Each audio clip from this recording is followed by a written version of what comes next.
very quickly, what triggered the Bribery Act? Well, it actually came out of a British armaments deal with Saudi Arabia called Al Yamama.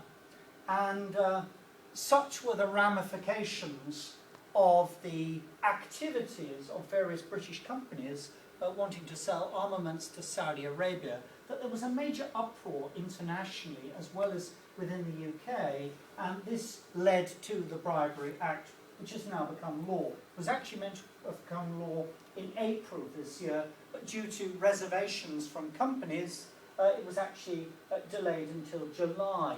Well, why did companies have reservations? Well, firstly, they were very concerned about hospitality.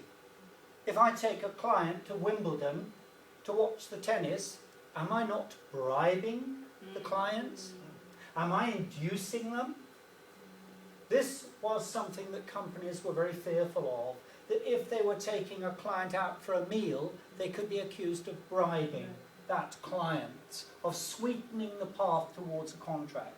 So the government has endeavoured to reassure businesses that reasonable hospitality is acceptable. It's all a question of what you and I define as reasonable. Yeah. A lawyer's paradise, of course. The government was not keen to define the word reasonable.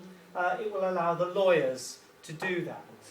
But we do know that all of us are in a position where we could be susceptible.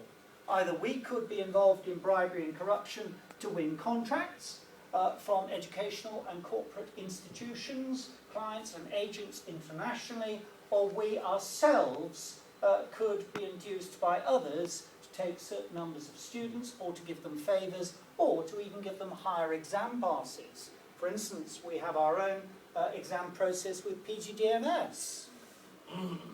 Now, it's important that we have very robust safeguards and mechanisms for our quality assurance to ensure that there is not any bribery and corruption going on that could result in certain students gaining advantage academically. Can I just make an observation, Mark? Yes.